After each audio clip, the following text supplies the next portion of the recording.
제가 저번 영상에서 대기업, 중소기업, 스타트업은 오열이 아니라 성향이라는 말씀을 드렸어요. 그래도 대기업이 좋지 않아? 그래도 좀 이름 있는 데가 낫지 않아? 이런 고민들이 있으실 것 같아서 오늘은 좀 더 편하게 한번 말씀드려보고자 마이크를 켰습니다. 대기업이 좋은 건 하나 있는 것 같아요. 네. 은행에서 대출 한도가 잘 나오는 거.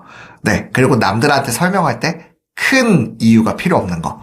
연봉 얘기하실 수도 있는데 사실 연봉은 다 달라요. 되게 오히려 대기업은 딱 테이블이 정해져 있고요. 뭐 스타트업이나 외국계 이런 데들이 뭐 정말 20명, 30명밖에 안 되는데도 훨씬 더 많은 연봉을 주는 데들도 있습니다. 뭐 제가 고객사 중에도 신입사원에 9천만 원 주는 데도 있고요. 뭐 30명 되는 스타트업의 팀원인데도 뭐 1억 중반을 받는 회사들도 있어요. 물론 뭐 대기업도 네, 뭐 수강생분 중에 엄청 연봉이 뭐 1억 5천 이상 뛰신 분도 있지만 근데 그런 분들은 예상하시다시피 이미 희소성을 가지고 있는 상황입니다. 우리의 일반적인 직무로서는 오히려 연봉 테이블이 딱 정해져 있는 경우가 대부분이에요. 오히려 저는 그 차이를 얘기할 때 어쨌든 우리 직장인은 회사를 나올 수밖에 없잖아요. 네, 사업을 하든 스타트업을 하든 뭐 대기업을 다니든 여러 가지 성향 따라 결정을 하지만 결국 그 끝은 회사를 어느 순간 나와야 된다는 거거든요. 한번 그 관점으로 한번 말씀을 드려볼게요. 저는 대기업을 약간 항공모함에 많이 비유를 해요. 제가 만약 항공모함에서 엔진을 다루는 엔지니어예요. 핵 추진 항공모함에. 네. 자부심이 대단하겠죠. 일반 배를 모시는 분들은 아예 정말 이해조차도 하지 못할 영역일 거예요. 그리고 웬만한 파도에는 끄떡도 없습니다.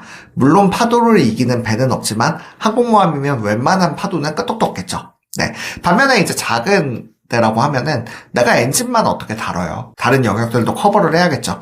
그리고 파도마다 흔들릴 겁니다.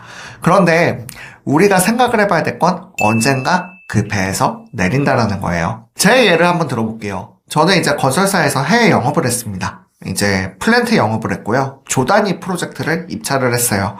그랬는데 제가 있을 땐 너무 좋죠. 물론 삶의 질은 안 좋았지만 남들이 보기에는 뭐 너무 좋죠. 매달 해외 출장 가고 네, 5성급 호텔에서 자고 물론 잠은 거의 못 잤습니다. 근데 제가 만약에 그러고서 나왔다라고 생각을 해볼게요. 그러면 아마 그 정도 규모가 되는 회사가 아니라고 한다면은 제가 할 수 있는 영역은 상당히 제한돼 있을 거예요. 왜냐하면 저는 그 큰 조직에서 어떤 한 영역을 담당했기 때문이죠.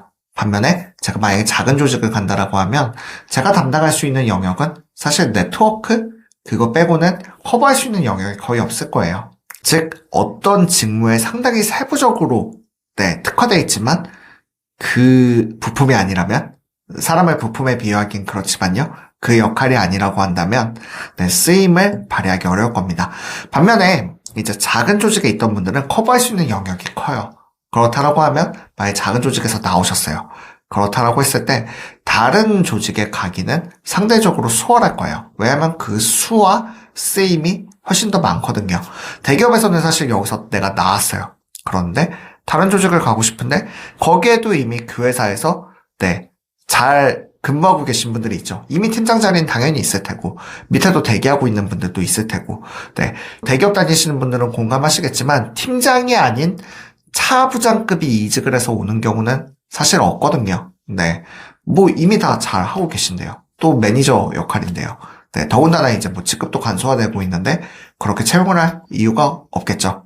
네, 반면에 이제 작은 기업에 있다라고 한다면은 오히려 내가 이 회사에서 뭐 영업을 전체 총괄했어요. 아니면 경영지원을 회계 인사 총무 뭐 다 담당을 했어요.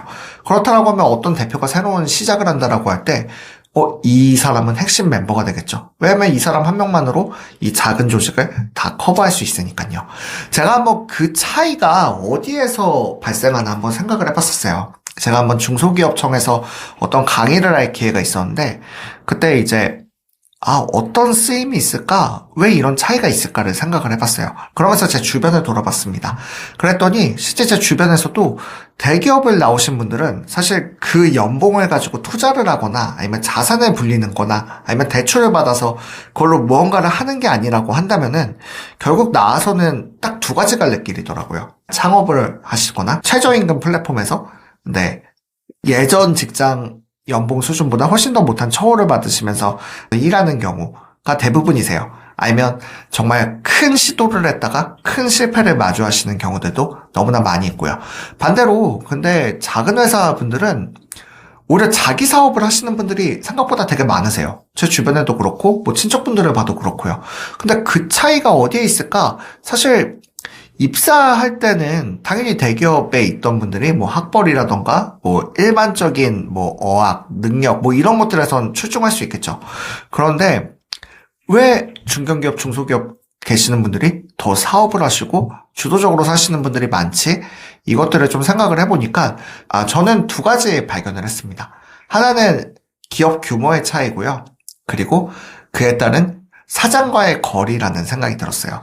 일례로 다시 제 얘기로 돌아가서 제가 만약에 뭐 조 단위의 플랜트 영업을 했어요. 근데 제가 나왔습니다. 그것에 개인이 절대 따라갈 수 없는 영역이죠. 네, 뭐 국가기관의 누군가를 만난다라는 거 어렵습니다. 동사무소는 만날 수 있지만 그 정도 되는 규모의 프로젝트를 개인이 중소기업이 할 수가 없어요. 뭐 하나 프로젝트 매출이 중견기업 1년 매출이기 때문에 반대로 거기에 특화된 개인의 쓰임이 그 정도 조직이 아니라면 어렵죠. 그리고 실패를 할 수 있는 기회가 거의 없어요. 왜냐면 이미 그 시스템화되어 있기 때문에 이미 위임전결, 품위, 너무나도 많은 관련 부서로 인해서 개인이 어떤 역량을 발휘하거나 끌고 갈 수 없습니다. 개인이 끌고 갈 수 있는 규모도 아니고요. 개인이 뭔가를 잘못한다라고 크게 잘못되지도 않는 규모예요. 즉, 내가 아니어도 누구를 앉혀놔도 돌아갈 수 있는 시스템입니다. 반면에 나는 그 정도 시스템이 아니라고 한다면 다시 쓰임을 갖기 어려운 구조죠. 반면에 이제 작은 조직 같은 경우에는 그런 시스템과 규모가 상대적으로 없겠죠. 그래서 여러 가지 일들을 하실 수밖에 없어요. 뭐 사장이 시키면, 뭐 각자 상황에 닥치면 임기응변으로 할 수밖에 없겠죠. 그리고 사장과의 거리가 짧아요. 그렇다라고 하면 제가 봤을 때 가질 생각은 딱 하나입니다. 저 사람이 하는 일 내가 대부분 하는데 나도 할 수 있겠다. 그래서 회사를 차리시는 경우들이 상당히 많이 있으시더라고요. 네. 앞서 말씀드렸던 것처럼 어디가 좋다라는 시선은 저는 조금 맞지 않는 것 같아요. 우리가 다 너무 큰 기업에 좋은 면만을 보게 되는 경우들이 많이 있는데 그것보다 중요한 거는 여러분이 어디로 방향성을 갖고 있는지, 그리고 두 번째로는 결국은 내가 회사를 나와야 되는데 그 가운데 내가 내일을 시작할 때 또는 어떤 일을 한다라고 했을 때 어떤 쓰임이 있는지, 이 직장에서의 경험이 어떻게 활용될 수 있는지를 고려해 보시면 좋을 것 같아요. 저는 30대 초반에 좀 뼈저리게 생각을 해서 이렇게 회사를 나와서 11년 차입니다. 정말 뭐 수입이 들쭉날쭉할 때도 있고요. 어려운 상황에 직면할 때도 있지만 지금의 변화를 맞이한 게 저한테는 잘 맞았던 것 같아요. 그것처럼 여러분도 성향에 따른 답이 있으실 거예요. 분명 옳은 노력은 제자리를 찾아갑니다. 그리고 여러분들 분명 잘 되실 거예요. 네, 이직의 정석 정구철입니다. 감사합니다.